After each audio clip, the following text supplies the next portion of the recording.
Temos aqui outra pergunta de Ilka.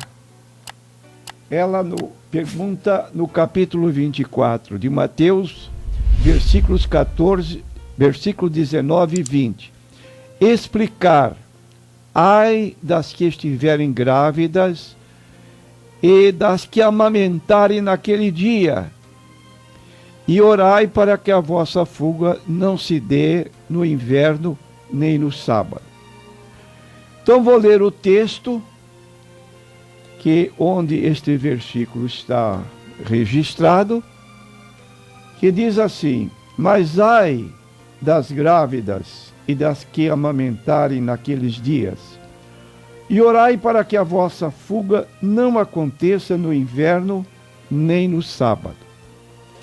Bom, o capítulo 24 de Mateus é parte do sermão profético de Jesus. Nos primeiros versículos, nós lemos que os discípulos chamaram a atenção de Jesus para a bela estrutura do templo de Jerusalém. Diz o texto: Jesus, porém, lhes disse, versículo 2, não vedes tudo isto? Em verdade vos digo que não ficará aqui pedra sobre pedra que não seja derrubada. E estando assentado no Monte das Oliveiras, chegaram-se a ele os seus discípulos, em particular, dizendo: dize-nos quando serão estas coisas, e que sinal haverá da tua vinda e do fim do mundo. Então Jesus aqui fala dos acontecimentos futuros em 3 etapas. Primeira etapa: quando serão estas coisas? Que coisas? As coisas a que Jesus se referia sobre o templo. Não ficará aqui pedra sobre pedra que não seja derribada. O que registra a história?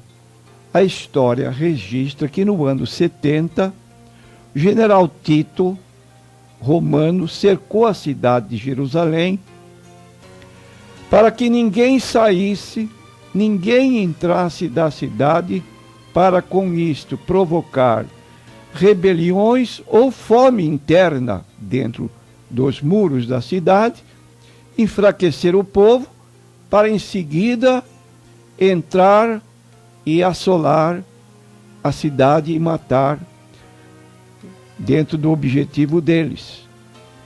Ora, isto aconteceu, que o templo foi destruído. E assim, em parte, se cumpriu a profecia de Jesus com relação ao templo de Jerusalém. Bom, durante o cerco, ninguém entrava e ninguém saía.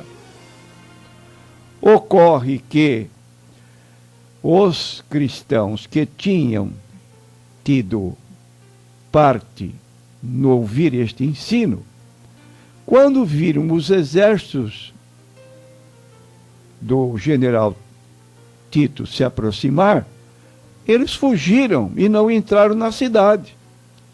E outros entraram. E então os que ficaram dentro da cidade, Jesus aqui está prevendo uma situação quando os muros fossem derrubados, que tentassem a fuga, eles encontrariam 2 problemas. Primeiro problema: orai para que a vossa fuga não aconteça no inverno. Fugir no inverno, tempo inclemente, é uma situação difícil.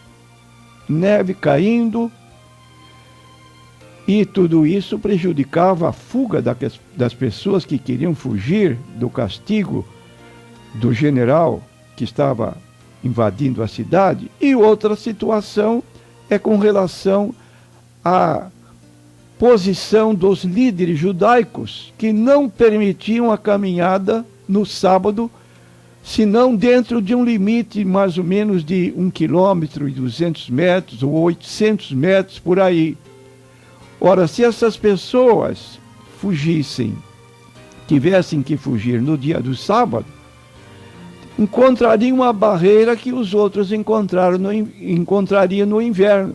Ou seja, os próprios judeus, pelo seu fanatismo religioso, iriam castigar as pessoas que estivessem violando o sábado. Nós conhecemos como Jesus foi até ameaçado de morte por causa da transgressão do sábado, de curar um coxo à beira do tanque de Betesda. Diz o texto que os judeus, por esta causa, perseguiram a Jesus e procuravam matá-lo, porque fazia estas coisas nos sábados. Qual coisa? Jesus mandou que o paralítico tomasse a sua cama e caminhasse. Quando os judeus viram o homem carregando uma cama no dia de sábado, pararam o homem. Hoje é sábado, não pode carregar a cama. E ele então disse: quem me curou é quem me mandou carregar a cama. E quem foi? E ele não sabia. Depois Jesus encontrou-se com aquele homem e ele então foi contar aos judeus que era Jesus quem o tinha curado e quem havia mandado carregar a cama. E aí então diz o texto que acabei de ler, que os judeus procuravam matá-lo, porque fazia estas coisas no sábado. Se alguém fosse encontrado caminhando mais do que o permitido no dia de sábado, poderia também ser morto pela fúria dos judeus, que não queriam que naquele dia se fizesse além do limite permitido na lei. Então Jesus está vendo duas hipóteses que poderiam ocorrer na ocasião de alguém que tentasse a fuga na queda de Jerusalém. Primeiro, o inverno, e segundo, a questão do sábado pelo fanatismo dos judeus.